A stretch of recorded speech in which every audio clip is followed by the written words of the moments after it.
America की सेना एक तरफ मिडिल ईस्ट में ईरान के खिलाफ फुल स्केल जंग लड़ रही है तो दूसरी तरफ उसकी एक बड़ी टुकड़ी साउथ कोरिया पहुंचकर सैन्य अभ्यास कर रही है।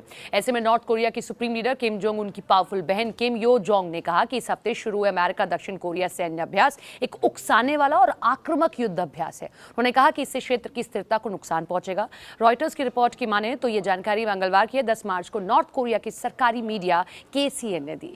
किम यो जोंग ने अपने बयान में कहा कि हर साल होने वाला फ्रीडम शील्ड सैन्य अभ्यास ये दिखाता है कि अमेरिका और साउथ कोरिया की नॉर्थ कोरिया के प्रति हमेशा से दुश्मनी वाली नीति रही है। उन्होंने कहा कि इससे क्षेत्र की स्थिरता खराब होगी। किम ने कहा कि साउथ कोरिया में हो रहे इन अभ्यासों में साउथ कोरिया और अमेरिका के 18,000 से ज्यादा सैनिक शामिल हैं। उन्होंने कहा कि यह अभ्यास दिन और रात नॉर्थ कोरिया की जमीन, समंदर, हवा, अंतरिक्ष और साइबर क्षेत्र के आसपास किया जा रहा है। साउथ कोरिया चाहता है कि 2030 में राष्ट्रपति ली में योंग के कार्यकाल खत्म होने से पहले अमेरिका से सैन्य कमान का हस्तांतरण पूरा हो जाए। यह सैन्य अभ्यास उस बयान के करीब एक महीने बाद हो रहे हैं जब किम जोंग उन ने नॉर्थ कोरिया में सत्तारूढ़ पार्टी की बैठक में कहा था कि वो अपने देश के परमाणु हथियारों के जखीरे को और बढ़ाने पर ध्यान देंगे।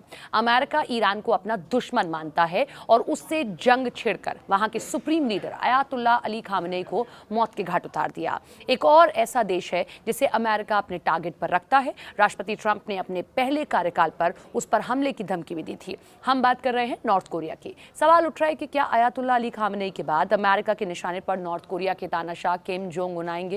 ये सवाल इसलिए जोर पकड़ रहा है क्योंकि अमेरिका ने सोमवार को 9 मार्च को नॉर्थ कोरिया के पड़ोसी और दुश्मन देश साउथ कोरिया के साथ एक बड़ा सैन्य अभ्यास शुरू किया जिसमें हजारों सैनिक हिस्सा ले रहे हैं।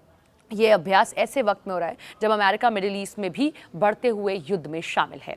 साउथ कोरिया के जॉइंट चीफ्स ऑफ स्टाफ ने बताया कि फ्रीडम शील्ड नाम के सैन्य अभ्यास में उनके देश के लगभग 18,000 सैनिक हिस्सा लेंगे। यह अभ्यास 19 मार्च तक चलेगा। साउथ कोरिया में तैनात अमेरिकी सेना ने अभी ये नहीं बताया कि इस अभ्यास में कितने अमेरिकी सैनिक भाग ले रहे हैं। दोनों देशों का ये संयुक्त सैन्य अभ्यास ऐसे वक्त में हो रहा है जब साउथ कोरिया की मीडिया में ये अटकलें लगाई जा रही हैं कि अमेरिका ईरान के खिलाफ चल रही लड़ाई में मदद के लिए साउथ कोरिया से कुछ सैन्य संसाधन खाड़ी क्षेत्र में भेज रहा है और इसीलिए ये युद्ध अभ्यास चल रहा है। लेकिन किम जोंग उन की बहन ने ये बड़ी बात कही है कि हमें उकसाने वाली कार्रवाई मत करिए, हम भी इतने सक्षम हैं कि अमेरिका से सामने से लोहा ले सके।